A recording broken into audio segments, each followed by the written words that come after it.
Hey everyone, welcome to our full video review for the GIGABYTE AERO 15. To start things off, we should definitely go over the specs of the machine. That kicks us off with the CPU, which is the Intel i7-7700HQ processor. The GPU inside is an NVIDIA GTX 1060 with 6 GB of DDR5 RAM. Memory included is 16 GB of DDR4, but will support up to 32 GB. Storage inside is 512 GB on an M.2 SSD. For connectivity, there's integrated wireless 802.11a, G, and N wireless LAN, plus Bluetooth 4.2. Powering the device is a LiPolymer battery pack at 94.24 watt-hours. It also has a 150 watt AC adapter. There's a 1 megapixel built-in HD camera below the 15.6-inch FHD X-Rite Pantone IPS LCD screen at the resolution of 1920 by 1080.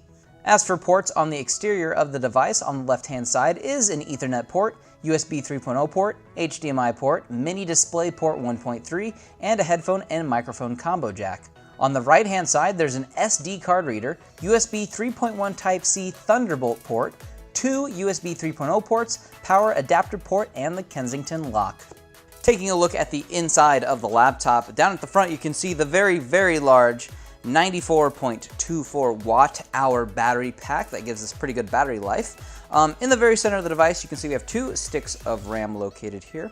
We have one M.2 located just to the right of it, and then there's an empty M.2 slot here where you can put another drive for expanding and having more storage solutions. Then we have cooling for both the GPU and the CPU up towards the top. We have fans on both sides, and then we have copper tubes that run down and across over to heat sinks that then go out the back. So everything inside of it is pretty compact. You do have a little bit of room for expansion for drives. No hard disk drives though, which honestly, in my opinion, is a good thing in a laptop. Helps save a little bit on battery life and some room as well. And then we have our Wi-Fi card located down there to the left of the battery. The very first thing you notice about the AERO 15 is the screen and the lack of bezel around it. This makes the screen look larger than it really is, and it also means the footprint of the laptop doesn't have to be as large as other 15-inch laptops. One slight drawback is the camera location below. It kind of seems like it's looking up your nose, which probably isn't the best look if you're in a business call. But the colors of the screen are rich, and the black levels are pretty good on the IPS panel. The keyboard has an array of backlight features that can control the RGB lights any way that you want, and the keys have great travel and feel both while typing and gaming. One improvement from the AERO 14 previously is the inclusion of a number pad as well. I like that. The trackpad is what I would describe as interesting. It has very little resistance while using it, so it took me a tiny bit of time to get used to that new feeling, and I adjusted the sensitivity settings to get the right feel, and then overall I liked it. There are no dedicated left and right click buttons, so beware if you like having them. The clicks that are built into the touchpad can be activated fairly high up, so heavy hands might have the occasional misclick.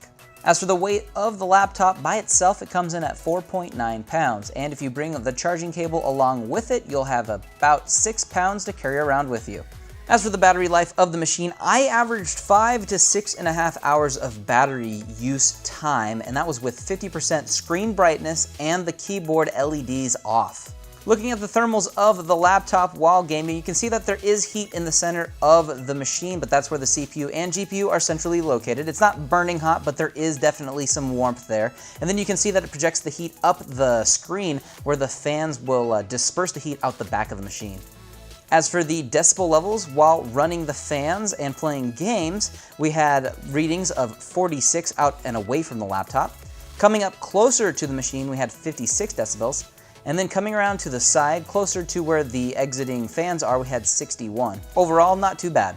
Kicking things off with our testing, we had Firestrike first, which scored 9,665, which makes this 59% better than all other devices that have ran this test. Next, we ran Crystal Disk to get read and write speeds of the M.2 drive inside.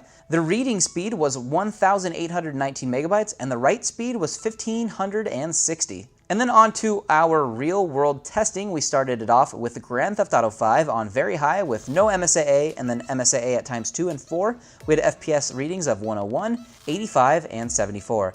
The GPU's temperature while testing was 82 degrees, and the CPU's was at 89. Our second game we tested was Rise of the Tomb Raider on medium, high, and on very high. We had FPS ratings of 91, 82, and 68. The GPU's temperature was at 81 and the CPU's was at 85. Our third test was with Dirt Rally on medium, high, and ultra. We had FPS ratings of 123, 95, and 86. The GPU's temperature was at 81 and the CPU's was at 87. And for our last test, it was Hitman on medium, high, and ultra, and we had FPS readings of 88, 66, and 63. The GPU was at 83 degrees and the CPU was at 89. If you're looking to put a personal touch in your machine, be sure to check out our extensive customization options before checkout, including upgrades to RAM, storage, cooling, overclocking, custom paint, hydro and graphic wraps, laser etching, and much, much more. If you'd like to take a closer look at any of the specific BIOS menu screens, make sure that you pause the video on the one that you would like to view closer. If not, be sure to check out the product link down below in the description, or leave us a comment if you have any questions for us here at Exotic PC. I've been Andrew saying thanks for watching, and be sure to subscribe for future product overviews and reviews.